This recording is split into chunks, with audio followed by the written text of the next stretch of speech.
Danscussion & Co au programme aujourd'hui. Ismaël Moiraki, Audrey Bergeron et Kira Jean-Green sont nos invités de l'actu de la scène.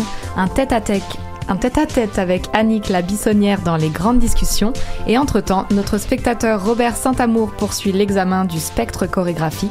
David Lavoie investigue les perspectives d'avenir autour des nouvelles générations artistiques. Et on plonge dans les yeux d'Alexia avec sa saison froide. Jingle.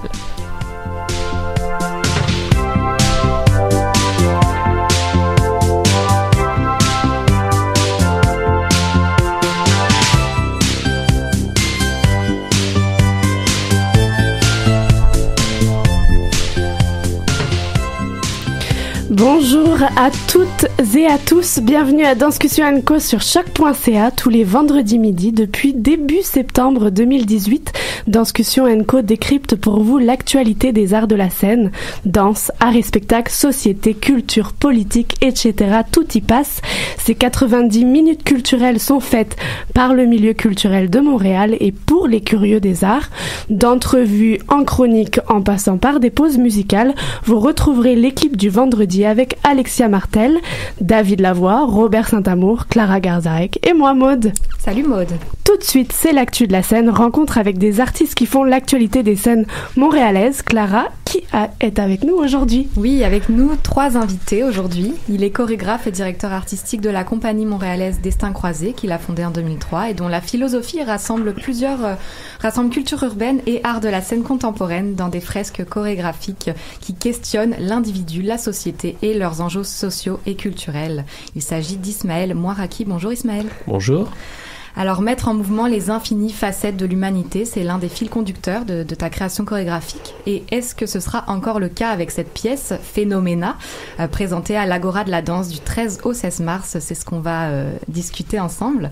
À tes côtés, l'une des interprètes de Phénoména, Audrey Bergeron. Bonjour Audrey. Salut. Diplômée de l'école de danse contemporaine de Montréal, tu as collaboré en tant qu'interprète à de nombreuses productions montréalaises, notamment au sein de la compagnie Au Vertigo de Ginette Lorrain de 2013 à 2016, mais aussi de la compagnie Bouge de là d'Hélène Langevin ou encore Destin Croisé d'Ismaël Moiraki. On te découvre aussi en tant que chorégraphe, notamment avec tes pièces Pixel, présentées au Canada, en France, en Allemagne, par Le Chat de l'Aiguille, présentée par Densité, ou encore ta dernière pièce Verso, créée lors d'une résidence en Italie.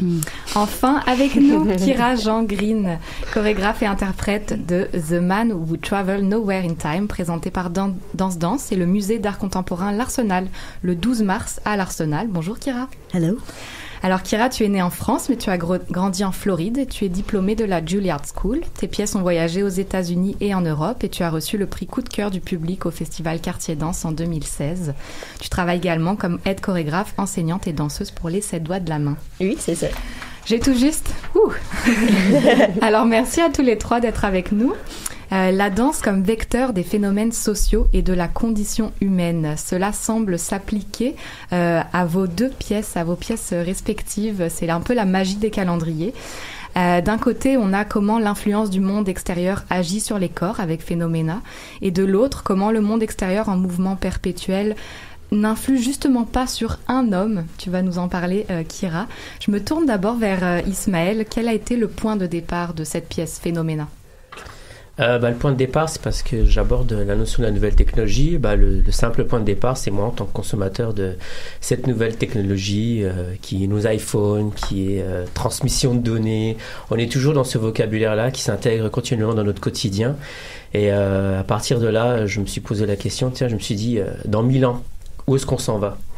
Et à partir de là, je me suis fait une espèce de projection futuristique et je suis parti dans un délire. Et puis à partir, j'ai fait des recherches autour de cette idée-là et ça a beaucoup alimenté mon processus. Pas trop inquiétant ces recherches, j'espère? Justement, c'est une question qui s'est beaucoup posée à moi, puis qu'on m'a beaucoup posée. C'est parti souvent d'interrogations puis de réponses souvent négatives. Mais en poussant plus loin, j'ai vu qu'en fait, en vrai, il y avait beaucoup de questions philosophiques, de questions sociales, et que je pense pas qu'il y a une bonne réponse, mais c'est juste une réflexion à savoir où est-ce qu'on veut s'en aller, nous, en tant qu'humains. C'est tout. Kira, de ton côté, le point de départ de ta pièce, est-ce que ça a été aussi les influences extérieures Oui, j'ai écouté un podcast qui parlait des choses de perception de temps. Puis quand j'ai écouté ça, j'ai pensé, wow, c'est vraiment un truc qui m'a touchée parce que moi, je me souviens des fois quand le temps est passé vraiment vite ou vraiment lentement. Puis dans cette podcast, ils ont parlé les personnes qui ont des perceptions de temps qui étaient vraiment, vraiment plus lentement que les autres. Donc avec ça, j'ai fait une petite histoire avec un homme qui ne change pas.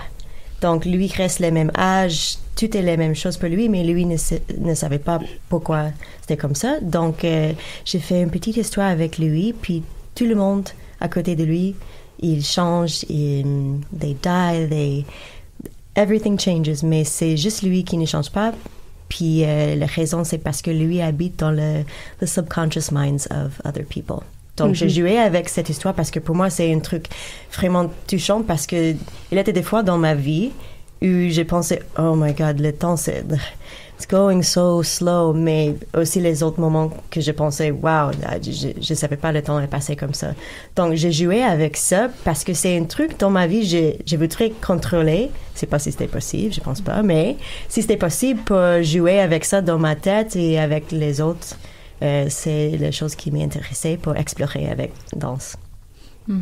Alors justement, les empreintes laissées par notre environnement culturel et social sur notre corps, comment ça se traduit au niveau du corps, au niveau de la gestuelle dans cette pièce Phénoména? Audrey, tu vas pouvoir aussi répondre à cette question en tant qu'interprète. Je ne sais pas de qui de vous deux voudrait commencer. Audrey? Ok, je me lance. Ouais, la trace que ça laisse. Ben au cours du processus, ça a été quand même un long processus. Hein, ça fait 2 ans qu'on travaille là-dessus. Puis comme point de départ, on s'est lancé dans un lexique pour développer un vocabulaire. C'est ça. On l'appelle le lexique. C'est vraiment une liste de mots puis qui nous appartient, mais on sait quel mouvement ça génère. Donc Est-ce qu'on peut avoir un exemple? Ouais, c'est ça. Il y a transfert de données, en pause, en veille. Hyper efficacité, antenne, mise en veille, ouais, c'est ça. En tout cas, il y a toute une liste de mots qui développent un vocabulaire. Puis au cours du processus, la première fois qu'on a présenté, on a trouvé que c'était comme un peu cliché. Tu sais, on était proche du robot dans notre façon de bouger. Donc, en deuxième étape, on a un peu laissé ça de côté pour essayer de voir l'humain, il est où en dessous de ça. Donc, on a ramené plus d'humanité dans les regards et tout. Tout ça pour se rendre compte que finalement, on est revenu au point de départ à la fin, puis pour faire une trace un peu du robot à l'humain, qui fait dans le fond que notre gestuelle est un peu hybride, où elle évolue à travers le spectacle de quelque chose de vraiment très assumé, très robot, qui se construit, qui va aller capter des données dans le public. Donc c'est un peu interactif. On a vraiment des relations, des regards, quelques touchés avec le public pour aller c'est comme si nos personnages essayaient de comprendre l'humain, donc il y a une évolution, puis à la fin, ça s'humanise un peu plus dans le poids, les regards. Voilà. Puis à travers tout ça, bien sûr, il y a toujours une trace de la signature de Destin Croisé, qui est un peu de vocabulaire du breakdance ou des danses urbaines, mais je dirais cette fois-ci un peu plus camouflé, moins plus hybride encore, plus contemporain. Ouais. Parce que si j'ai bien compris, le défi aussi était que la scénographie est assez dépouillée, donc il fallait que la technologie se retrouve dans les corps des interprètes. C'est bien ça, hein? Oui, exactement. Oui, en fait, c'était un défi parce que systématiquement, quand on parle de technologie, le premier réflexe qu'on a, c'est de vouloir jouer avec des gadgets. Et j'ai commencé un peu au début, vraiment dans les tout débuts, les 2 premières semaines de recherche qu'on a fait avec les danseurs. Puis on a commencé à prendre des lunettes d'immersion, des choses, voir sur scène ça donnait. Puis j'ai réalisé que ça servait à rien de parler de ça directement avec des gadgets, puisque de toutes mes recherches que j'ai faites, c'est des recherches sérieuses, ils disent que plus on va avancer dans l'évolution de la technologie en fusion avec l'humain, plus il n'y aura plus de technologie visible, où elle va être vraiment minoritaire et ça va s'intégrer pleinement dans nos corps. Donc, ce qu'on voit dans les fictions, dans les films, en termes de technologie, c'est quand même une réalité qui... c'est quelque chose qui peut devenir réel à un moment donné. Puis je me suis dit, justement, alors ça veut dire que c'est pas qu'on va utiliser des gadgets pour nous humaniser, c'est que ça va provenir de l'intérieur de notre corps. Donc, comment rendre cette technologie-là invisible, mais rendre visible dans le corps. Comment est-ce que le corps va bouger, comment le corps va réagir. Et au fur et à mesure, c'est ça. Puis comme elle nommait, en plus, c'est un peu des humains hybrides qu'on va reconnaître sur scène, mais qu'ils apprennent de l'humain. Ils téléchargent la conscience humaine, la perception de l'humain. Et c'est là que ça devient intéressant, parce qu'ils apprennent à devenir des humains, mais ils vont même peut-être être plus que humains.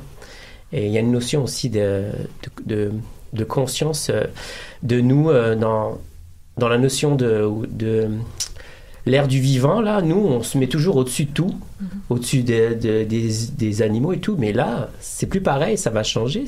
On va avoir quelque chose au-dessus de nous, parce qu'on est dans une éternelle quête de vouloir reproduire... l'humain, sa quête de la technologie, c'est quoi? C'est de reproduire l'humain à la perfection.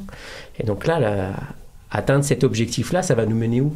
Donc c'est cette fameuse question. Ça me fait des frissons et ça me fait aussi penser à la série Black Mirror. Je ne sais pas si vous la connaissez, mais oui, c'est ça. Très inquiétante et très angoissante. Mais Juste pour compléter, comme interprète, c'est super intéressant aussi de passer parce que pour moi, la différence entre vraiment le robot ou l'humain, c'est vraiment la conscience ou ce qui nous habite ou ce qui fait qu'on prend des décisions puis qu'on mobilise nous-mêmes notre corps. Fait que de passer dans un même spectacle d'un état un peu qu'on bouge possédé par une autre force, puis finalement finir avec une volonté, c'est intéressant comme interprète. Mm-hmm. Kira, de ton côté, justement, comment s'est manifesté le travail sur la temporalité au niveau de la gestuelle dans le spectacle? Mais en fait, avec mon équipe, nous sommes une équipe qui utilisait beaucoup des idées d'improvisation, puis c'était des idées qui marchent bien et les autres qui marchent pas. Puis aussi, avec cette chorégraphie, on a travaillé beaucoup avec l'idée, OK, comment nous pouvons utiliser cette idée, la perception de temps, c'est différent avec ce mouvement et l'autre.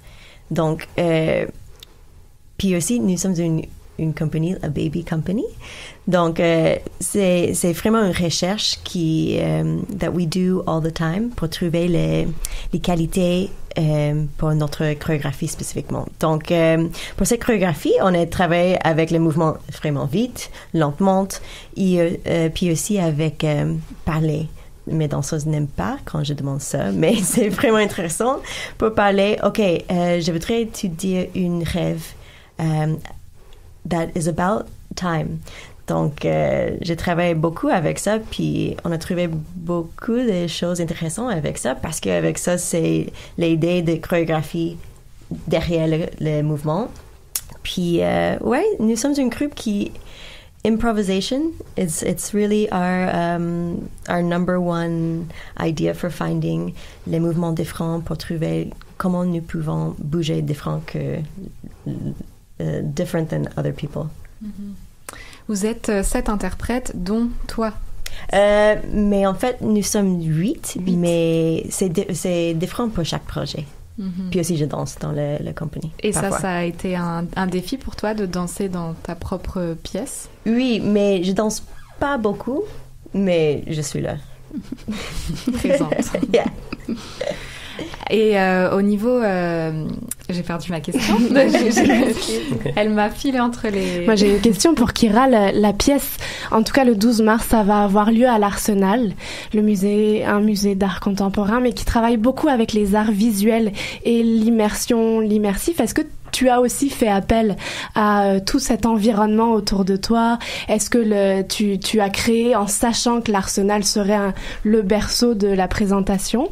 Est-ce qu'il y a tout ça? Et est-ce que, maintenant on part virtuel, on part nouvelle technologie, est-ce que ça résonne dans ton projet à toi aussi? Oui, parce que dans notre équipe, j'ai une directrice de film. On va présenter pour la première fois un film. qui était avec la chorégraphie The Man Who Traveled Nowhere in Time. Donc ça c'est This is the big bang for la soirée. Mais aussi dans notre équipe c'est Pascal Champagne qui lui travaille pour Moment Factory. Puis aussi lui fait beaucoup de choses de musique pour nous. Donc on va trouver les petites choses avec les lumières, pas un gros truc, mais pour prendre la chorégraphie dans in other places of the museum pour faire une truc immersive avec le public. Donc, c'est la première fois qu'on va faire ça. Puis aussi, le film va rester projeté sur le mur. Donc, on va utiliser les petites little parts of the film as projection throughout the museum. And we will play un petit peu avec les lumières. On est vraiment dans des installations, grandes installations. Ouais. Est-ce que Clara, t'as retrouvé ta question? Non, j'ai perdu à tout jamais, je crois, mais c'est pas grave. Ce qui m'intéresse, c'est de m'adresser aussi au créateur Ismaël Kira. Oui, le virtuel, oui, la grandeur, mais quel est pour vous votre rapport au corps et quelle force est contenue dans le corps? Parce qu'on pourrait aller chercher de la 3 dimensions, on pourrait créer des cyborgs, on pourrait créer ce qu'on veut, mais qu'est-ce que vous allez chercher à l'intérieur de vos interprètes et comment vous les emmenez au travers des techniques de corps, Ismaël? Ah, c'est une bonne question. Justement, dans le processus, je suis passé par parce que oui, on était dans quelque chose où on était le côté un peu synthétique à travers ce lexique de mots, mais en même temps, on essayait de lui donner quelque chose d'organique, de vivant et d'authentique. Et avec les danseurs, on a fait un travail autour de la transe. Je leur avais partagé un peu mes expériences, moi, à travers mon expérience de la transe. Je suis marocain, donc c'est courant au Maroc, la transe. Dans ma famille, on utilise beaucoup la danse transe pour différents rituels. Et je leur ai partagé mes expériences, puis on a été chercher justement ce travail de transe pour un petit peu voir qu'est-ce que ça représente la transcendance, qu'est-ce que ça représente le lâcher prise et comment est-ce qu'on peut faire fusionner ça avec ces corps augmentés. Et je trouvais que ça se prêtait parfaitement bien parce que non seulement déjà la notion de trans, c'est la notion du divin, donc c'est atteindre l'extase. Et dans la nouvelle technologie, c'est ça, c'est toujours vouloir pousser plus loin l'immortalité. Donc il y a une redéfinition du divin. On cherche toujours à être la quête ultime, c'est de devenir des demi-dieux. Et je trouvais ça intéressant, la notion de trans à travers ça. Je trouvais que ça se prêtait très bien. Donc, on a beaucoup exploité ça. Et puis, moi, ça m'a fait du bien de partager mon histoire culturelle, artistique, à travers mon bagage de Marocain, de Maghrébin, et de le partager avec mes danseurs qui me connaissent depuis longtemps, mais je pense qu'ils connaissaient pas cette facette de mon histoire. Et les voir danser dans cet état de corps-là, ça m'a beaucoup plu. Donc, c'est une notion authentique. L'authentique du mouvement dans quelque chose qui est plus dans la chair, qui est plus dans extérioriser ce qu'il y a à l'intérieur et amener des états seconds. Donc pas d'hologramme à venir. Non, je pense que ce ne sera pas ça l'avenir de mes recherches, non. C'est assez rassurant de t'entendre, Ismaël. Est-ce que tu as participé, Audrey, à plusieurs créations de Ismaël? Est-ce que tu vois une évolution?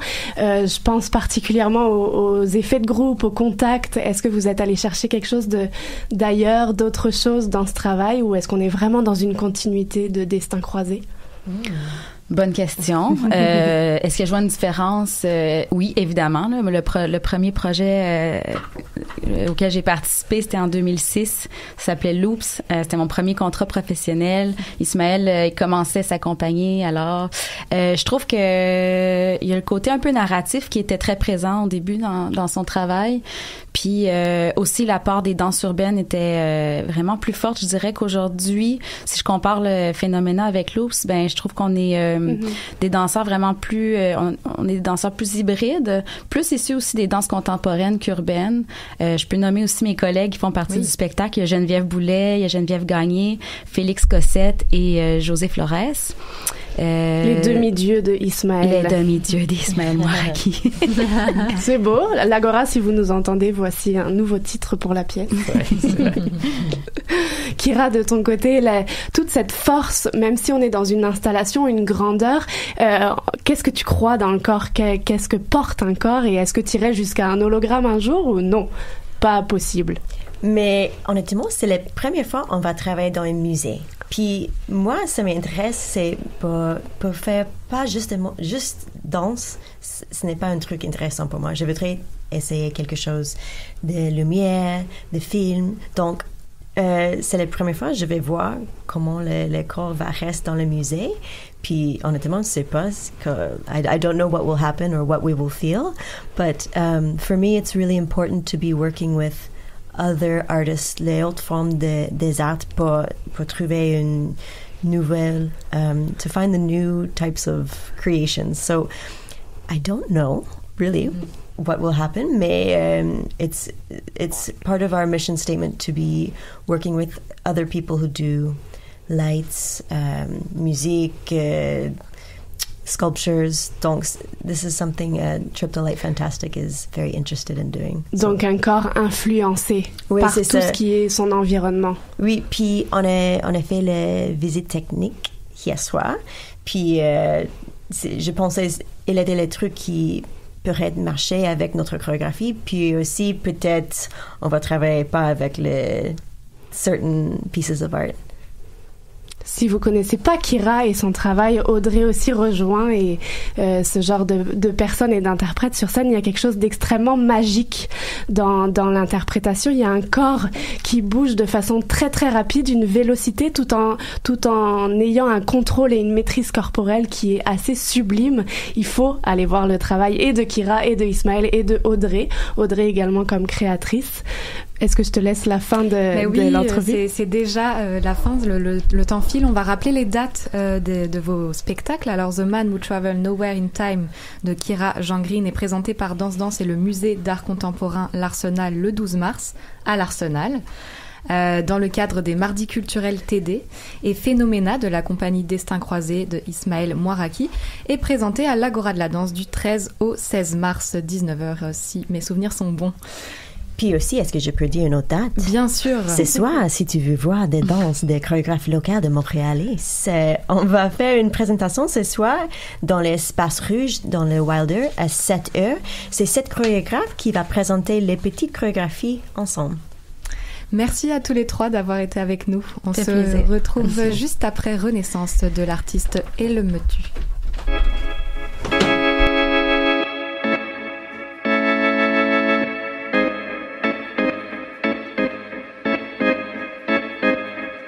J'étais sur le marbre, dans une salle vaste, silencieuse, étendue à plat sur un bloc. D'autres semblables à moi me paraissaient bien rares. Une odeur ne trahit pas.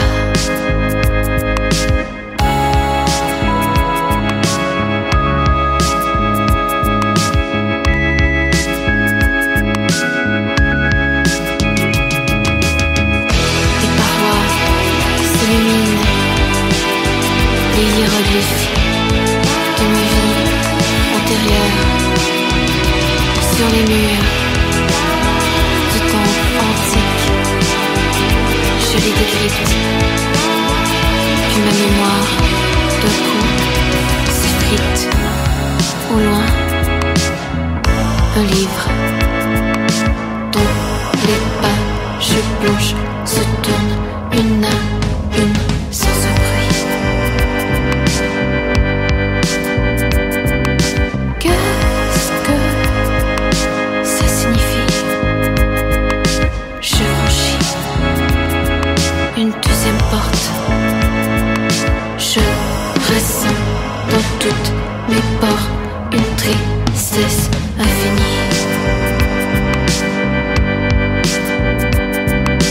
Qu'est-ce que ça signifie?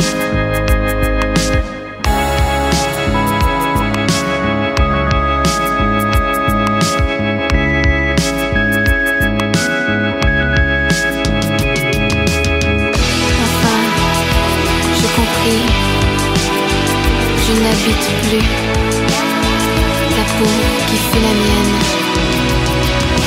Suis-je le vestige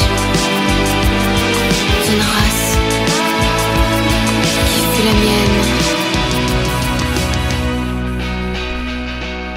Vous écoutez toujours Danscussion & sur choc.ca. Voici venu le rendez-vous hebdomadaire avec notre spectateur Robert Saint-Amour et son billet d'humeur, un condensé de ses réflexions. Aujourd'hui, le spectateur poursuit l'examen du spectre chorégraphique et c'est signé Robert Saint-Amour. Merci Clara. Bonjour à vous tous. Lors de ma plus récente chronique, je vous présentais les prémices de ma toute personnelle perspective spectrale pour apprécier une œuvre chorégraphique et mieux comprendre son interaction avec les spectateurs. Pour porter un éclairage plus complet, je vous invite à poursuivre ma présentation en y ajoutant des exemples. Ainsi donc, une œuvre est composée d'une partie visible, allant du rouge éclatant au violet plus discret, en passant par le jaune riche de sa chaleur scénique et le bleu plus profond. Chacune des œuvres nous propose un profil spectral qui lui est propre. En face, il y a le spectateur qui, comme un détecteur, peut être plus sensible à certaines de ses couleurs. Pour illustrer mon propos sur la couleur d'une œuvre, je reviendrai d'abord sur ma plus récente sortie chez Tangente qui donnait carte blanche à Cédric Delorme-Bouchard, concepteur de lumière pour un programme TRIP et que nous avons reçu ici la semaine dernière. La première partie était de Castelblache, était riche de la partie violette, par sa sobriété, sans nous proposer une partie rouge fort éclatante. Camille Lasselle-Wilsey, avec sa proposition, nous entraînait, elle, dans la partie rouge, éclatante, sinon écarlate, de passion. Serais-je tenté d'ajouter, peu intense dans la partie violet.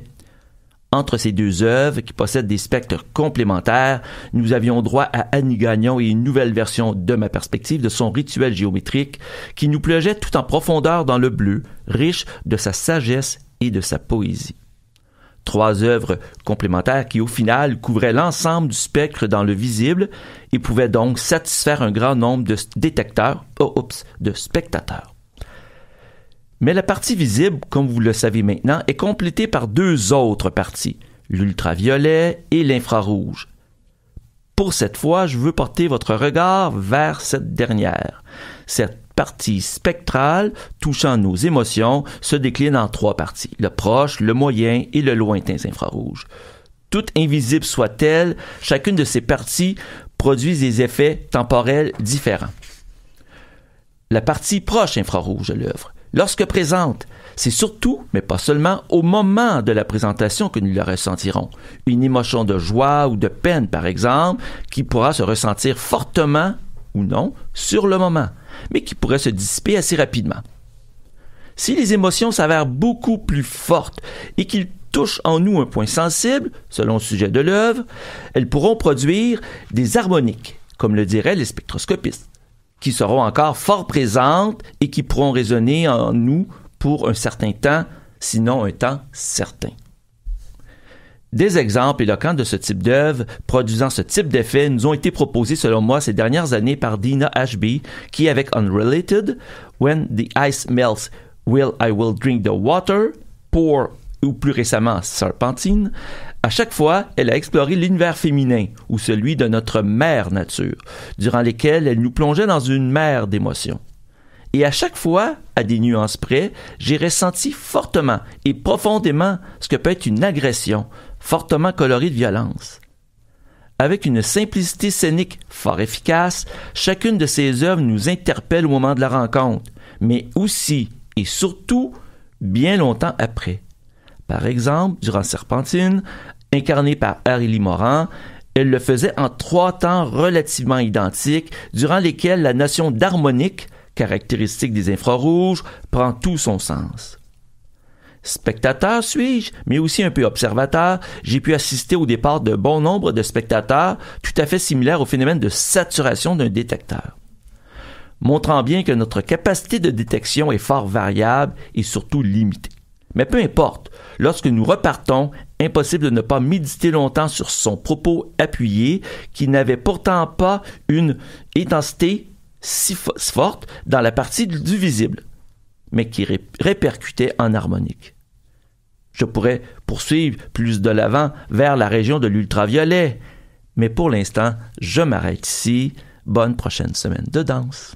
Merci, cher Robert. On se retrouve pour la chronique politique Fait de société juste après des mots de l'artiste Bardot.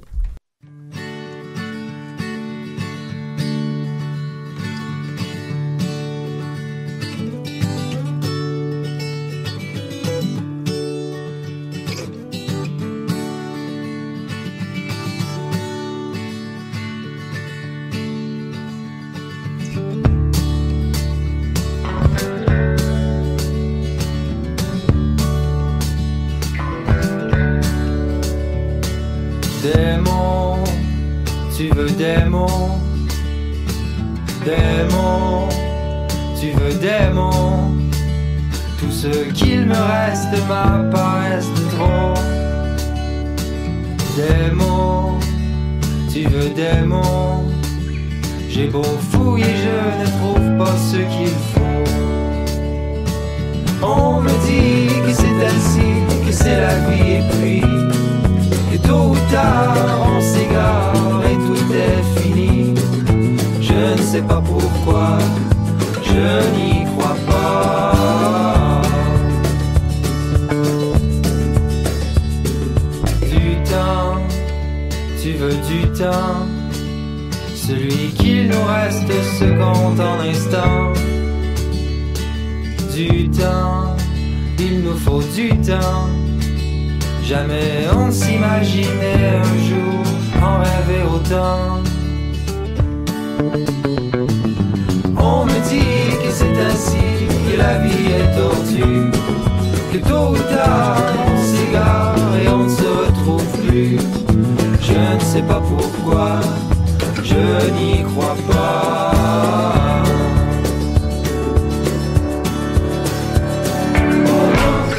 Ce sera différent.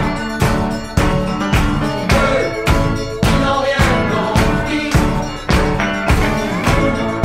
Nous sommes différents. C'est eux qui n'ont rien compris. Pour nous, ce sera différent. Ils n'ont rien compris. Nous sommes différents. C'est eux qui n'ont rien compris.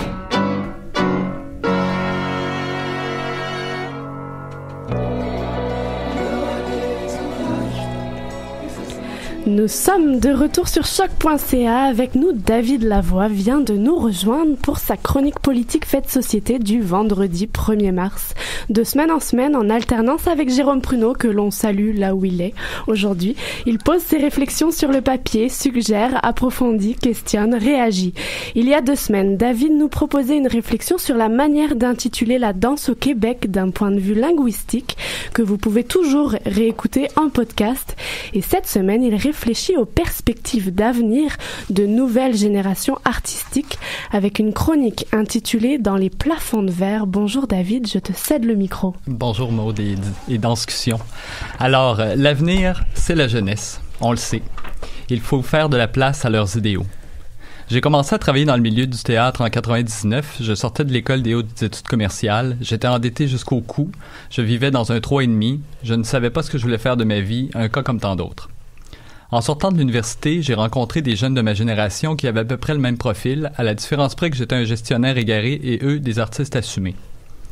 Pendant plusieurs années, j'ai tenté de gagner ma vie en les soutenant, en étant fidèle dans mes engagements et en persévérant. Nous avions 22 ans, 25, 30, bientôt 35 ans. Et malgré le temps qui passait, les perspectives d'avenir n'étaient franchement pas terribles. Gagner un salaire indécent lorsqu'on a 2 enfants et qu'on travaille 50 heures par semaine, c'est épuisant, frustrant, éventuellement révoltant. En mai 2013, une poignée d'artistes et de travailleurs culturels, Olivier Chouanière, Catherine Vidal, Olivier Kemed, Brigitte Hennequins et moi, entre autres, publions un manifeste intitulé « Pour que la roue tourne ». Je vous en lis un extrait. Face aux perspectives désolantes de l'augmentation des fonds publics et à la stagnation du financement alloué aux compagnies dirigées par des créateurs, face à la glaciation du milieu théâtral qui préserve avant tout un paysage établi dans les années 70, face à l'écart qui ne cesse de se creuser entre les compagnies créées dans les années 70 et celles nées depuis les années 90, face à l'impossibilité pour les compagnies créées dans les 20 dernières années d'être reconnues à leur juste valeur et de jouer pleinement leur rôle dans leur communauté, nous affirmons que les forces vives de la création théâtrale du Québec sont ignorées, sous-financées, asphyxiées, qu'il est pourtant fondamental qu'elles puissent s'épanouir et choisir les défis qu'elles veulent relever. Le manifeste pour que la roue tourne est en quelque sorte devenu le prélude d'une crise qui a secoué le milieu du théâtre, puis celui de la danse entre 2013 et 2016, une crise que nous avons nommée la crise des successions. La crise est apparue lorsqu'en l'espace de quelques mois, plusieurs directions artistiques de compagnies de création ont annoncé leur retraite prochaine. Le Carrousel, l'Avant-Pays, Omnibus, Les Deux Mondes, Au Vertigo dans le milieu de la danse, pour en nommer quelques-uns.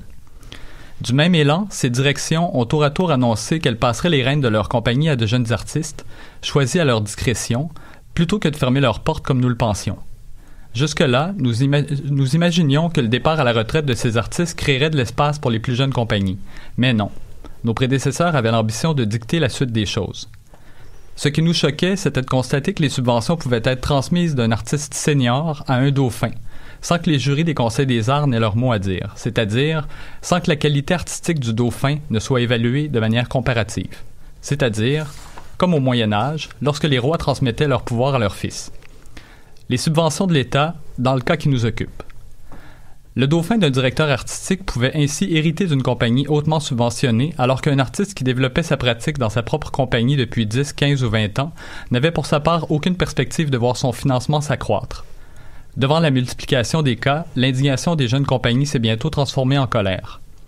Contre toute attente, la crise s'est atténuée grâce à l'augmentation des enveloppes budgétaires des 3 conseils des arts, des investissements que nous n'espérions plus et qui ont permis d'améliorer le soutien offert aux nouvelles générations de compagnies. Mais les fissures morales de cette crise n'ont pas été traitées comme il aurait été souhaitable de le faire. De jeunes dauphins ont hérité et occupent aujourd'hui des sièges enviables, malgré leur manque de légitimité, à mes yeux du moins. La question qui se pose est celle-ci: l'excellence est-elle toujours la valeur dominante des milieux artistiques? Lorsqu'on travaille dans le milieu de la danse ou du théâtre, on ressent à un certain moment un certain étouffement. Ces milieux sont relativement petits, même dans la métropole. Le grand nombre de finissants qui sortent chaque année des écoles spécialisées et qui entrent dans le marché accentue sans relâche la pression. Ces jeunes artistes cherchent légitimement leur place dans un milieu qui a beaucoup de mal à les accueillir. Hier encore, j'apprenais que de jeunes danseurs d'une compagnie réputée, mais sous-financée, plongeaient dans les poubelles pour se nourrir, faute de gagner leur vie avec leur métier. En anglais, on appelle ça du dumpster diving. Un exemple parmi d'autres. Bref, la précarité est la règle. Les emplois stables sont extrêmement rares pour les artistes. Dans ce contexte, il ne faut pas s'étonner d'entendre périodiquement un appel à ce qu'on leur fasse de la place, à ce qu'il y ait un changement de garde. Les directions artistiques des organismes les plus éminents sont souvent les cibles de ces levées de boucliers, les lieux surtout qui ont valeur symbolique. Lorraine Pintal dirige le TNM depuis 27 ans. Daniel de Fontenay l'usine C depuis 24 ans. Ginette Noiseux indique sur son profil LinkedIn qu'elle est propriétaire d'Espace Go depuis 38 ans. Francine Bernier est à l'Agora de la danse depuis 27 ans. Dina Davida est à Tangente depuis 1980, soit près de 40 ans. Il n'y a pas beaucoup d'emplois stables pour les artistes, alors ceux qui en ont peuvent s'y accrocher longtemps. Il est intéressant de constater que ce sont surtout les femmes qui se démarquent par la durée de leur mandat à la direction artistique des lieux. Si l'on cherche des traces concrètes des mouvements féministes des années 70 et 80, en voilà une. Les milieux du théâtre et de la danse se sont développés grâce à ces grandes bâtisseuses. Ces directrices, je les surnomme affectueusement les dragonnes. Elles sont attachées à leur territoire et aux trésors artistiques qu'ils recèlent. Elles ont fondé ou développé plusieurs de nos institutions et elles y sont encore. J'éprouve un réel respect pour ce que chacune de ces femmes a accompli, mais, du même élan, je ne peux m'empêcher d'être consterné. De ma vie d'adulte, et j'ai 43 ans, je n'ai connu personne d'autre que Lorraine Pintal à la tête de notre théâtre le plus éminent. Pour le dire de manière imagée, depuis 25 ans, la vision artistique de Lorraine Pintal m'est offerte comme l'expression des idéaux du théâtre au Québec. Je pose le même raisonnement pour les autres institutions que j'ai nommées plus tôt.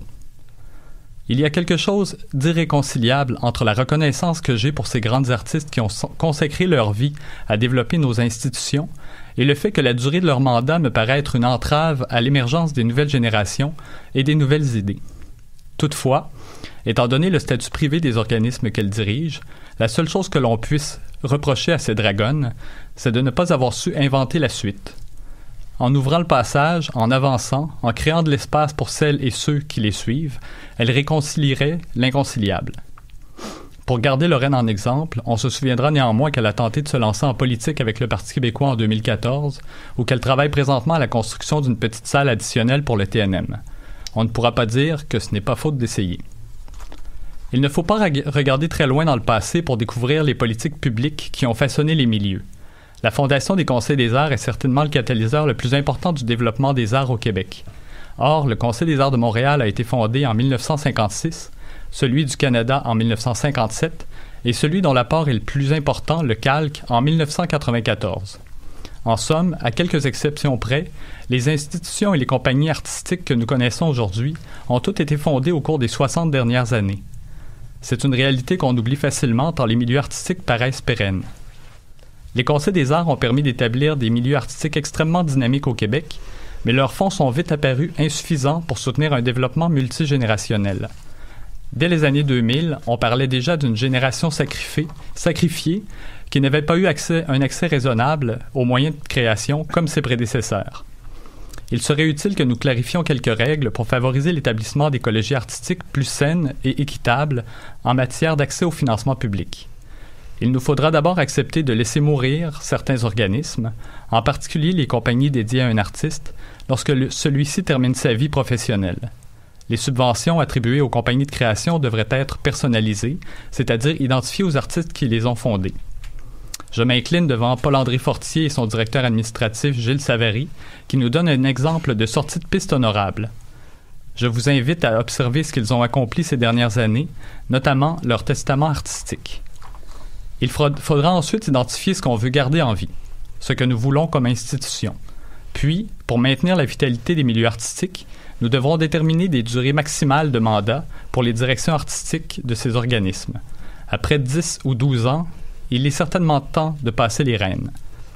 En contrepartie, il faudra prévoir des parachutes pour les artistes qui accepteront de prendre les rênes de nos institutions, une indemnité de départ qui facilitera leur sortie et la suite de leurs activités professionnelles. Les milieux artistiques doivent refléter le monde dans lequel nous vivons aujourd'hui. Les pratiques actuelles de transmission doivent encore être questionnées pour qu'une éthique consensuelle émerge dans le milieu des arts. D'ici là, nous sommes sous des plafonds de verre. Les nouvelles générations émergent, mais leurs idéaux artistiques sont invisibles. C'est une perte collective, pure et simple. Merci, David. Toujours un plaisir. C'est à réécouter à partir de cet après-midi et je pense que ça mérite d'être réécouté et d'être questionné à travers le milieu culturel. Merci, on se retrouve dans 2 semaines, David. Enchaînons avec une virgule musicale signée l'artiste Chateaubriand, tiens, et son opus Courir les yeux fermés. Restez à l'écoute.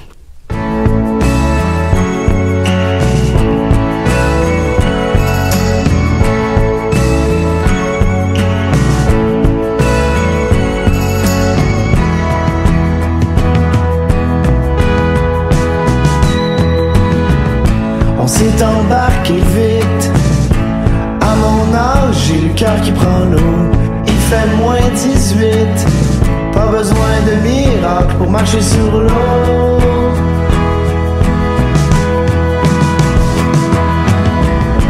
On s'économise.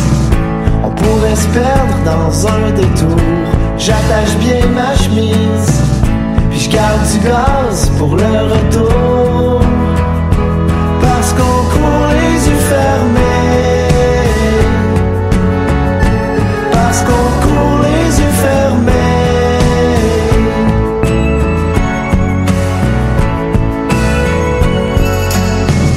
Sur le bord du feu, nos langues se dégèlent enfin. Mais mes jokes sonnent creux. Et tu parles moins bien que tes mains.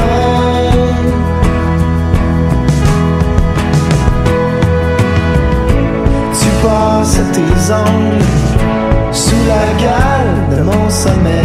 Je te regarde 2 secondes, le syndrome dans mes oreilles. Parce qu'on court les yeux fermés. Parce qu'on court les yeux fermés.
retour sur Danscussion & sur choc.ca. Plonger dans les yeux d'Alexia nous avait manqué, car de ce plongeon jamais on ne ressort indemne. Aujourd'hui, celle qui, quand elle n'est pas sur scène, est avec nous en régie, nous offre sa chronique Saison froide. Alexia, la parole est à toi. Figé dans tempête, figé dans le désert blanc de l'hiver. Je me sens au neutre. On dirait que le mélange incessant de pluie, neige, glace est venu à bout de mon esprit. Je dois être climato-empathique. Je me sens coincée comme les restants de sapins de Noël sur le bord des immeubles. Vestiges des fêtes et des paillettes devenus des pâles prisonniers d'un carcan de glace scintillant. Notez que j'en suis pas encore à la dramatique image de me comparer à des morceaux de vidange, même si eux aussi sont pognés dans la glace, éventrés, impossible à ramasser à la petite cuillère. Mais ça va pas si mal. Phrase toute préconstruite, phrase idéale à scander quand on me demande ce que je fais ces temps-ci. Je m'y convainc presque moi-même. Anyway, pas grand-chose à faire, mis à part attendre que ça passe. Ça finit toujours par passer. Mais si ça passait pas cette fois-ci? Accumulation de mauvaises nouvelles après mauvaises nouvelles, meilleure chance l'an prochain. Comment je fais pour sortir de ce doute qui me coûte toutes mes économies de courage puis d'acharnement? C'est pas une question de talent, mais de persévérance, qu'il disait. Ça peut pas être complètement sain, cette histoire-là. Ça frôle l'obstination nocive, le masochisme. Je me sens au bout de cette ténacité-là. Je me sens à bout. Mais un à bout dans le doute, là, tu sais, un à bout semi-assumé, camouflé dans l'autodérision, puis un peu de boisson. Je serais dû pour des traction aids, mais je les trouve pas. Perdu quelque part dans le coffre de l'artiste pigiste. À bout d'outils puis de relevage de manches. Je bûche comme une folle pour pas trop m'assombrir, mais y a rien à faire, fait noir à 5 heures, puis le champ des possibles de ma petite tête s'évapore dans peur. Je garde espoir. Je resterai pas sur hold ben longtemps. Ça finit toujours par passer. Ou arriver. Ça dépend comment tu penses. Sauf que quand il y a que ça qui te fait vibrer puis qui te donne envie de te lever, la passivité a ses limites. Puis c'est bien dur de te laisser réorienter. C'est même dur de te laisser remonter le moral. Le déguiser tient ce moral, pour pas laisser paraître que je me sens à la fois comme une enfant gâtée, ratée, gâchée. Mais le soleil va bien revenir, unir mon corps puis mon âme avec une telle force que je me souviendrai plus de l'hiver. Merci Alexia. Après la saison froide viendra la saison douce. Le printemps est à nos portes. Restez à l'écoute sur Danscussion & Co à choc.ca. On se retrouve juste après pour les grandes discussions.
Why would I feel so concerned? One steps in, glance in my face until the dogs smell the wood smoke burn. Spinning round and round, spinning till she's gone around.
Vous écoutiez Watib de Jambori Jambora sur Danscussion & Co sur choc.ca. Alors qui dit premier vendredi du mois dit rendez-vous en tête-à-tête dans les grandes discussions, le moment d'inviter avec nous un ou une travailleur culturel, une personne qui dédie sa vie à sa façon, à l'art, moment pour nous de plonger toujours plus en profondeur dans les réalités, les enjeux, les inspirations de l'humain qui se cache derrière une œuvre ou dédie sa vie à sa passion. Alors en janvier, nous recevions la directrice artistique de la Maison Théâtre, Sophie Labelle. Le lien avait été fait en février avec l'écrivain et auteur dramatique Larry Tremblay et surprise, j'ai trouvé un nouveau lien. Aujourd'hui, j'ai l'honneur et le plaisir de recevoir Annick Labissonnière. Bonjour Annick. Bonjour. Et j'adorais voir ces liens puisque tu as signé la scénographie de Cantate de guerre de Larry Tremblay. Oui, oui. Quelle belle surprise et mon calendrier fonctionne parfaitement. Merci d'avoir accepté notre invitation aujourd'hui et on salue tes étudiants qui t'ont libéré et qui nous écoutent en ce moment. Alors, architecte de profession, devenu naturellement scénographe, tu travailles avec des dizaines de metteurs en scène de tous âges et de toutes générations. Pour n'en citer que quelques-uns, Brigitte Henkens, Marie Brassard, Gilles Maheu, Victor Pilon. Tes créations ont servi le théâtre, la danse, le film, les événements urbains, le cirque, les musées ainsi que les installations in situ. En 2015, tu te vois remettre le prestigieux prix Siminovitch qui célèbre l'excellence des metteurs en scène, des dramaturges et des designers professionnels. On te recevait, je pense, à ce moment-là, à cette époque-là. Alors, du rocher aux formes féminines déposées au centre de la chambre de Molly Bloom, mis en scène par Brigitte Henkens, au sol en pente et à la combinaison de multiples monolithes dans le magistral opéra Samson et Dalila en 2015, en passant par le soleil flamboyant, l'espace dynamique et pentu encore, le plancher à la matière changeante sous l'effet de la lumière du monstrueux Richard III présenté au Théâtre du Nouveau Monde, etc., etc. Annick, tu signes, selon moi, ces espaces qui tantôt subliment et transcendent les pièces, les textes et les comédiens, et rendent l'équation magistrale et imposante, tantôt doivent être présents mais s'effacer, dans un parfait équilibre, une certaine délicatesse pour laisser place au corps, aux propos. Alors j'avais envie d'ouvrir tout de suite, quelle relation entretiens-tu avec l'espace? Et puisque je m'adresse à une architecte scénographe, je ne parle pas nécessairement de l'espace scénique tout d'abord. Est-ce que c'est un vide qu'il faut remplir? L'espace est-il ta page blanche, Annick? C'est une très bonne question. Une très vaste question. Ouais. La question de l'espace est vaste. C'est pas un jeu de mots anodin. Est-ce que c'est un vide à remplir? Dans l'histoire, on a souvent abordé l'espace sous sa forme la plus géométrisée. En fait, on essaie depuis la Renaissance, en fait, de représenter l'espace sous sa forme géométrique comme un espace infini, en X, en Y et en Z, et dans lequel on déposerait des objets. Donc, quand on travaille l'espace, on est devant ce paradoxe où on se demande à partir de quelle échelle on est dans l'espace et quelle échelle on est devant un objet. Et le barème pour le décider, c'est le corps. Et c'est d'abord le mien parce que je travaille à partir des expériences spatiales que j'ai vécues, évidemment. Je peux pas sortir de mon corps comme personne ne peut sortir de son corps, de l'espace ou du temps, n'est-ce pas? On est tous un peu pris avec ce cadre-là. Et donc, moi, je me mets toujours à la place des acteurs, en fait, quand je travaille au théâtre, ou à la place des usagers quand je travaille dans l'espace public. J'essaie d'habiter l'espace par procuration avant de le voir se concrétiser et habituellement quand j'arrive devant l'œuvre construite, finie, mes collègues sont un peu déçus par ma réaction parce que je suis pas étonnée. Et je trouve que c'est bon signe parce que moi, je vis dans cet espace-là depuis des mois, voire une année, souvent. Donc, les gens qui travaillent avec moi, eux, sont étonnés. Ils ont des réactions parfois même excessives, là. Tu sais, ils sont comme avalés par le nouvel espace qu'ils vont habiter. Alors que moi, je vis déjà dedans depuis plusieurs mois, semaines, et je le possède déjà. Mm-hmm. Donc, est-ce que l'espace est à remplir ou à vider? Il est à vivre, il est à pratiquer, je pense. Il est à imaginer, mais pas d'une façon seulement rationnelle, d'une façon sensible surtout. Est-ce qu'on est enfant avec des yeux spécifiques qui regardent un monde d'une certaine façon? Comment ça a commencé, petite ou pas petite, en fait, ce regard-là? Moi, je pense qu'on peut toujours trouver dans son enfance des liens à faire avec l'adulte qu'on devient et qui est pas très loin de l'enfance. Surtout quand on est artiste, créateur, je pense qu'on reste proche de l'enfant qu'on a été. Mais je crois que tous les artistes regardent le monde avec des yeux particuliers. Je travaille en ce moment sur le prochain projet de Brigitte Henkes qui va ouvrir mardi prochain. Et puis, Patti Smith, c'est un projet sur Patti Smith. Et à un moment donné, on la cite dans le spectacle et dit être un artiste, c'est quelque chose comme voir ce que personne voit, en fait. Et je pense que c'est commun à tous les artistes. Mais j'ai le souvenir, moi, très vif de la construction de notre maison. Quand j'étais enfant, j'avais 5 ans. Et pour une raison que j'ignore, mon père m'amenait sur le chantier. Je dis pour une raison que j'ignore, parce que j'ai un frère, et je me dis pourquoi il amenait pas mon frère, mais il amenait moi, je sais pas. Et j'ai un souvenir très heureux de ces visites sur le chantier où je ramassais des bouts de trucs de machin et que je ramenais à la maison et avec lesquels je faisais des bricolages divers et variés, et même les ouvriers me gardaient des prédilections. Ouais, des retailles de bois. Par exemple, je me souviens des retailles de rabotage où le bois était comme très mince et frisé, là, les restes de bois. Et puis je faisais des cheveux à des personnages avec ça, et puis ils me gardaient ça dans des sacs. Donc j'ai un souvenir heureux de la construction d'une maison. Est-ce que on peut en déduire que ça m'a fait comme artiste? Je suis pas sûre, mais c'est une jolie histoire. Mm-hmm. Je mentionnais tout à l'heure, tu es passé d'architecte naturellement à la scénographie, et donc de l'espace peut-être urbain à un espace scénique. Mm-hmm. Et alors, que représente la scène pour toi? Quel est cet espace scénique-là et comment tu l'abordes?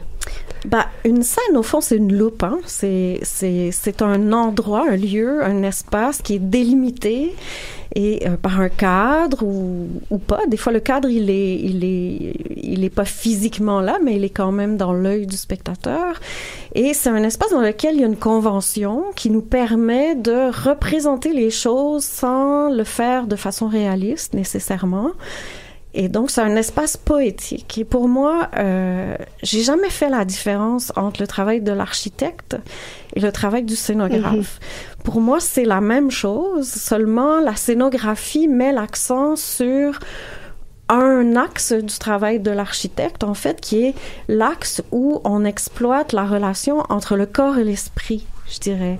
Donc, au théâtre, on crée une relation très forte pour le spectateur et l'acteur et le danseur ou le performeur entre ce que son corps exprime ou perçoit et la dramaturgie que ce corps porte ou reçoit. Donc, le monde des idées et le monde réel, c'est-à-dire tangible, se rencontrent sur la scène. Pour moi, c'est donc seulement un endroit où est concentré très, très fort cette partie de l'architecture qui nous habite tous et qui nous modèle tous et toutes dans la ville, dans l'espace public, chez vous à la maison. Donc, c'est juste une question ensuite de modulation dans la poésie de l'espace, en fait. Et si je me trompe pas étymologiquement, la scénographie vient des Grecs, le terme, et on parle de dessinateur de l'espace. J'ai envie d'ajouter sculpteur de l'espace. Ouais, c'est intéressant que tu soulignes ça parce que la plupart du temps, quand on veut définir la scénographie, on le fait en termes de tel que la Renaissance, en fait, l'a exprimé, c'est-à-dire, effectivement, dessiner la scène. Mais chez les Grecs, c'est plus compliqué, c'est plus complexe parce que leur théâtre était à la limite du religieux, très ritualisé, construit proche d'un temple, etc. Et la première scène qu'on traduit en grec par le mot skéné, c'était en fait les coulisses. C'était en fait une tente dans laquelle les acteurs allaient se changer, mais c'était aussi et surtout un espace sombre dans un lieu extrêmement ensoleillé, qui est un théâtre grec. Quiconque a mis les pieds dans un théâtre grec va comprendre ce que je veux dire. Un espace très, très lumineux. Donc, et les tragédies étaient souvent écrites pour que l'action soit absente de la vision du spectateur. C'est-à-dire qu'on va parler d'une bataille, d'un meurtre qui ont eu lieu déjà, et on faisait sortir de cette boîte noire des éléments, par exemple des accessoires, par exemple, ou même des mannequins. On pense qu'il y avait des mannequins ensanglantés qu'on faisait apparaître brièvement dans une porte comme un espèce de fantôme, quelque chose qu'on voyait très très de très loin et qui était très fort comme image. Et au fond, cette boîte noire contenait tout l'imaginaire de la tragédie. Et c'est intéressant de penser qu'au fond, le scénographe, c'est ça qui dessine. C'est cette partie qu'on voit pas. C'est cette partie qui est pas présente physiquement sur scène, mais qui est provoquée par l'installation, le dispositif dans lequel on évolue. Et puis ce dispositif-là, il peut être sur scène, mais il peut englober les spectateurs aussi. Il peut être diaphane, il peut être fait avec la lumière simplement. Donc, j'aime penser, moi, que le scénographe dessine ce qui est absent sur la scène, au fond. Qu'y a-t-il dans ton œil d'artiste, d'architecte, scénographe, artiste, évidemment? Quel est le souci premier d'Annick Labissonnière? Y a-t-il des moteurs de création de prédilection dans ton travail à Récurrence, puisque tu collabores avec de nombreux artistes? Je dirais c'est la relation spectateur-acteur ou spectateur-performeur. Je commence toujours par là. C'est sûr qu'il y a des théâtres qui nous donnent déjà cette relation-là. Tu sais, si je prends un théâtre comme le Théâtre du Nouveau Monde, je peux pas changer les spectateurs de place, je peux pas changer la nature de la scène, c'est déjà construit. Mais dans des théâtres comme l'Usine C, par exemple, je peux déplacer les gradins, je peux choisir le rapport que je vais donner entre les spectateurs et les acteurs. Mais même dans un théâtre qui est déjà dessiné, j'ai une latitude, c'est-à-dire que je peux surélever les corps, les faire avancer vers le public. Est-ce que je les emprisonne devant un mur derrière lequel ils peuvent pas passer? Est-ce que je leur donne des ouvertures? Est-ce qu'il y a une profondeur? Est-ce qu'il y en a pas? Par exemple, donc parce que la nuit, donc le spectacle dont je parlais tout à l'heure sur Patti Smith, qui va être présenté à partir de mardi prochain à l'Espace Go. La position de la scène par rapport aux gradins dans la salle, qui sont à l'italienne en ce moment, qui est la forme standard du théâtre, de l'Espace Go. Donc, la position et la hauteur de la scène ont été un grand souci dès le départ. Et les acteurs vont tout de suite me le dire quand ils arrivent sur scène, l'effet que ça a sur eux. Et si ça a un effet sur eux, ce rapport scène-salle, c'est forcé que ça a un effet sur le passage de la rampe, je dirais, donc sur leur relation avec la salle et donc sur ce que les spectateurs vont recevoir. Donc si cette relation-là, elle n'est pas juste, ou si elle fonctionne mal, s'il y a des gens qui ne voient pas bien, n'entendent pas bien, il n'y a rien qui va passer la rampe. Il y a toute cette dramaturgie, toute cette émotion que le spectateur doit recevoir sera pas transmise. Il y a une énergie entre les spectateurs et les performeurs et très souvent, les acteurs vont nous parler du public comme d'un acteur, comme quelqu'un qui un soir joue mieux qu'un autre soir. Donc, c'est très intangible, ça a l'air ésotérique un peu, mais ça l'est pas du tout. C'est très géométrique en fait. Il faut regarder la salle en coupe et comprendre comment l'espace fonctionne, comment les corps dans cet espace vont se transmettre cette énergie. J'imagine que le travail créateur, metteur en scène, scénographe, et j'ai envie d'ouvrir tout de suite aux éclairages, est extrêmement lié, puisque l'éclairage met en relief ton dispositif scénique quand le créateur installe aussi le metteur en scène des corps à l'intérieur. Comment vous fonctionnez si on prend une collaboratrice comme Brigitte Henkens, que tu multiplies les collaborations versus collaborateur à l'Espace Go? Quel est le lien étroit et comment commence la collaboration entre vous, puisque finalement tu es décisionnaire de ce qui va se passer d'une certaine façon? C'est très varié, hein. Tous les metteurs en scène ne sont pas égaux, ils sont tous différents. Même un même metteur en scène sur des projets différents va parfois l'aborder de façon très différente. C'est sûr que moi, je viens de l'architecture et Le Corbusier a dit que l'architecture, c'était le jeu correct et magnifique des volumes sous la lumière. Je pense que je suis tout à fait l'héritière de ça. Je peux pas penser l'espace sans la lumière. Ça en fait partie. Pour moi, c'est un matériau de construction. Et c'est sûr qu'au théâtre, on a le privilège, comme architecte, de voir 200 éclairages différents dans l'espace qu'on a conçu. Donc, pour moi, c'est un moteur, la lumière, dans mon travail. Je fais pas les éclairages. Il y a toujours un éclairagiste qui collabore avec nous, mais j'essaie toujours d'arriver devant l'éclairagiste avec un projet spatial et donc une direction dans laquelle il ou elle va se sentir complètement libre, c'est-à-dire qu'on va mettre des contraintes, mais c'est ces contraintes qui deviennent le moteur de création.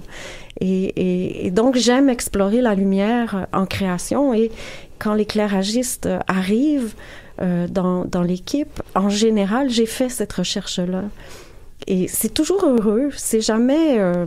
enfin, moi, ça, je touche du bois, à moins que les gens me mentent et hontément. C'est toujours heureux. J'ai toujours des collaborations heureuses avec les éclairagistes et les vidéastes aussi, de plus en plus, parce que la vidéo, c'est aussi de la lumière. Donc, on devient une espèce de trio en salle où la discussion se fait à 3, à 4, évidemment, avec la mise en scène, mais où il y a une petite équipe qui se renvoie la balle, qui se relance. Et souvent, pendant les sessions de travail dans la salle, je suis souvent la seule personne qui a rien à faire. C'est-à-dire que moi, je suis pas derrière une console d'éclairage ou de vidéo.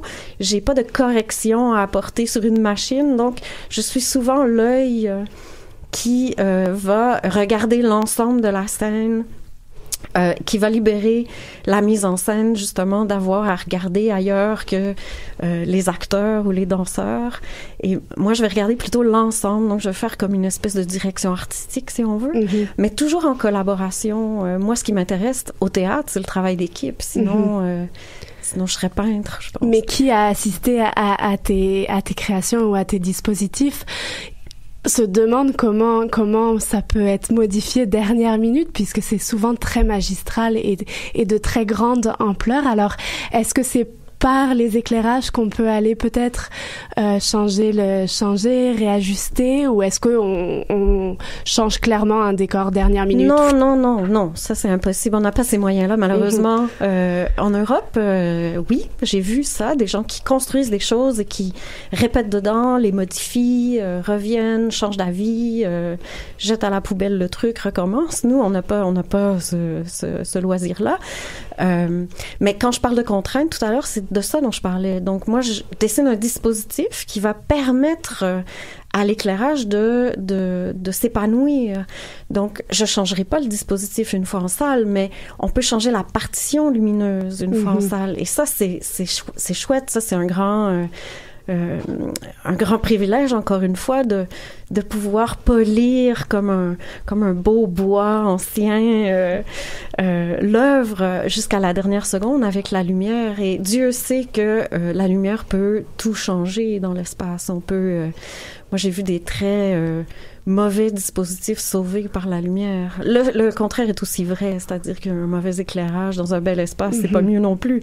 Mais quand les deux vibrent au même diapason, il y a quelque chose qui se passe, il y a des fils qui se touchent, là, il y a quelque chose qui vient appuyer ce qui se produit sur scène. Donc, évidemment, le but de tout ça, c'est pas de faire un light show ou un diapo show avec la vidéo.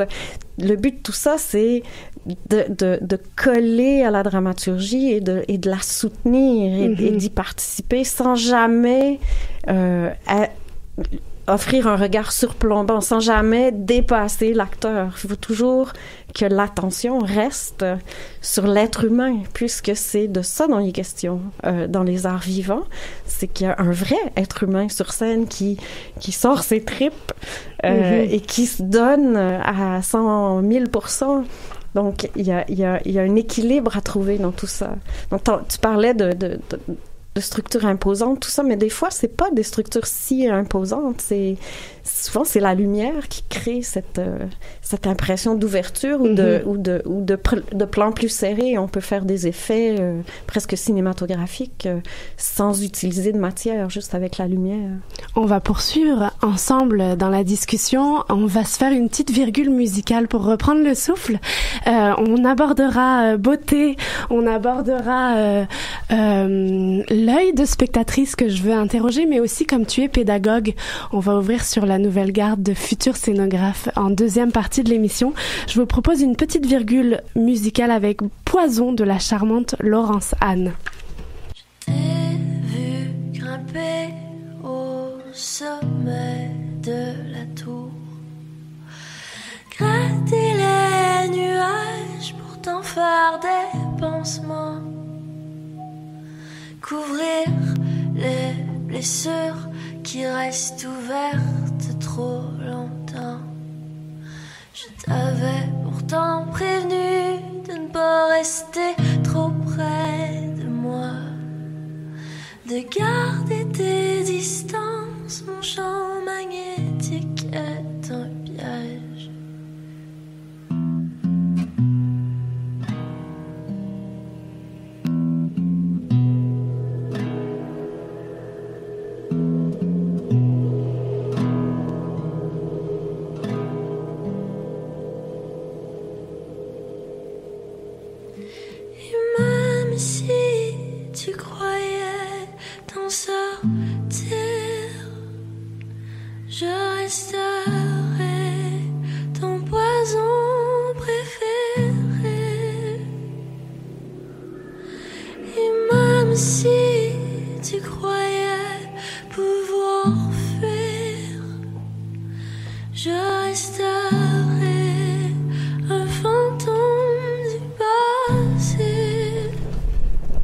De retour à Danscussion & Co sur choc.ca, c'était la virgule musicale avant notre toute dernière partie en excellente compagnie. L'artiste, architecte et scénographe Annick Labissionnaire est toujours avec nous. C'est un plaisir de t'avoir. Alors, on abordait première partie les réalités, les quelques enjeux. J'ai envie tout de suite de t'ouvrir. Est-ce que scénographie, vise-t-on une certaine beauté ou vise-t-on plutôt un équilibre particulier, un travail géométrique parfait, la perfection? Voilà, je te laisse rebondir. On aborde des sujets qui sont extrêmement vastes. La beauté, qu'est-ce que c'est la beauté? C'est un sujet sur lequel on n'arrive pas à statuer depuis qu'on a des philosophes. Non, moi je pense pas à la beauté. En fait, c'est le sens qui est le plus important. Et au théâtre, il y a pas d'échappatoire. Une erreur sur une scène, par exemple, un objet oublié, on l'a vu à maintes reprises. Il y a des histoires mémorables d'objets oubliés sur scène qui devaient pas être là et pour lesquels les spectateurs ont trouvé un sens. Donc, comme on n'y échappe pas, autant aborder ça de front. Moi, dans mon travail, j'illustre beaucoup nos discussions en traduisant en langage spatial les émotions qu'on évoque ou le sentiment qui est porté par le texte. Ou je pense pas immédiatement à est-ce qu'il faut que ce soit beau ou pas beau, est-ce qu'il faut que ce soit géométriquement parfait ou pas parfait. Il y a tellement de contraintes aussi physiques, budgétaires, etc., auxquelles il faut toujours penser en arrière-plan, que l'esthétique, c'est pas la première chose à laquelle je pense. Même si on va me dire, ouais, t'as une esthétique qui t'appartient, tout ça, mais c'est pas un élément que je mets de l'avant. Je vais pas dire, ben là, je peux pas faire ça parce que ça contredit mon esthétique. Je vais toujours essayer de trouver le sens profond de ce que je suis en train de faire et à quoi ça va servir, en fait. À quoi, qu'est-ce qui va être dit dans cet espace-là? Qu'est-ce que ça va porter? Qu'est-ce que l'acteur va devoir faire pour pouvoir transmettre l'émotion, en fait. Et moi, je vais essayer de soutenir ça. Donc, souvent, je commence par le plancher. C'est vrai, maintenant que je pense. Souvent, je commence par le plancher parce que soutenir, ça commence par le bas, ça commence par les fondations. Et ouais, j'ai d'ailleurs cette réputation d'aimer les planchers modulés. Et à chaque fois, ça se dément pas, c'est-à-dire que ça provoque quelque chose dans le corps des acteurs, donc ça provoque quelque chose dans le jeu, forcément. Ça change leur façon d'être ancrée au sol, donc c'est peut-être là que j'ai le plus d'influence sur le jeu des acteurs, c'est avec le sol. Si on suit ton travail, si on a suivi des entrevues que tu as données, notamment Prix Siminovitch a permis d'entrer en immersion dans ton travail, on voyait que tu étais toi-même en immersion dans des lectures particulières de connaisseuses de l'histoire, transmetteuse de l'histoire aussi, que la science, les géométries sont tout ton univers. Est-ce que c'est nécessaire dans ton métier d'être alerte à tout, être curieuse à tout l'environnement et aussi se nourrir selon un projet? Qu'y a-t-il sur ta table de travail quand tu commences à travailler dans un sac à main? Si on prend par exemple Parce que la nuit qui sera présentée, c'est quoi comment tu te nourris? Est-ce que ça prend du travail en amont énorme pour toi? Oui, ça prend beaucoup de travail en amont. En fait, il faut tellement s'imprégner de l'œuvre sur laquelle on travaille qu'il faut en devenir l'expert, en fait. Et alors, on va chercher des référents partout. Il y a lecture. Là, dans le cas de Patti Smith, il y avait beaucoup de références musicales. Il y a tous ses écrits. Il y a beaucoup de livres qui ont été écrits sur elle aussi. Beaucoup d'articles. Mais il faut regarder ensuite les thèmes qui sont soulevés par l'œuvre. Par exemple, Patti Smith a vécu à New York dans les années 70, une époque où New York était assez différente de la New York qu'on connaît maintenant. C'était quoi ce New York-là? Quels sont les lieux qu'elle a fréquentés? qui sont les gens qu'elle a fréquentés aussi. Donc, avec Brigitte en particulier, on travaille des années à l'avance. Brigitte a toujours quelque chose sur le feu et on commence à en parler très tôt, ce qui donne le temps de s'imprégner et de se remplir de l'univers dans lequel on veut faire entrer les spectateurs. Et ça permet ensuite, quand on a des décisions à prendre, même si des décisions tout à fait triviales de vis et de clous, de prendre ces décisions-là dans un contexte, et notre pensée est déjà encadrée par toute cette matière qu'on a absorbée, et sans s'en apercevoir, souvent on s'en aperçoit a posteriori, on a pris des décisions dans une direction qui était tout à fait juste, parce qu'on était rempli de cette matière qu'on a essayé d'aborder sous le plus d'angles possible. Moi, j'essaie de multiplier les angles de vue sur le sujet le plus possible. C'est super intéressant parce que le travail de l'acteur est aussi dans cette nourriture qui est extrêmement riche. Et alors, juste pour finir, on va aborder toute la question de la transmission et de la pédagogie puisque tu enseignes aussi. Alors, est-ce que, vu que tu es extrêmement proche de la nouvelle garde, peut-être de futurs scénographes, est-ce que tu sens qu'il y a des intérêts particuliers? Est-ce qu'il y a des perspectives qui sont entreprises et quels sont les enjeux pour le futur d'accompagner de jeunes scénographes? Il y en a beaucoup, mais j'en nommerai deux. Le premier, c'est tout ce qui a rapport avec la technologie. Je crois que la pratique théâtrale, scénographique en particulier, est en mutation en ce moment. Et le théâtre, historiquement, a toujours absorbé la haute technologie de son époque, l'a toujours utilisée. Et on constate qu'il y a de plus en plus de ces technologies qui sont d'ailleurs utilisées dans des œuvres de plus en plus hybrides, qui mêlent les disciplines, où on ne sait plus trop si on est dans le théâtre, la performance, la danse, même le musée des fois. Donc tout ce nouveau langage qu'il faut déployer, parce qu'au théâtre, c'est la technologie qui se soumet au théâtre, c'est pas le théâtre qui se soumet à la technologie. On peut pas imposer des choses à une scène sans que le sens change. Donc, c'est le théâtre qui va être le plus fort. Mais il faut trouver une façon d'utiliser ces technologies pour créer des langages, puis Dieu sait que là, tout est ouvert, parce qu'on commence à voir apparaître ça au théâtre. Donc, bref, les nouveaux scénographes vont devoir affronter ça assez rapidement. On est dans ce processus-là.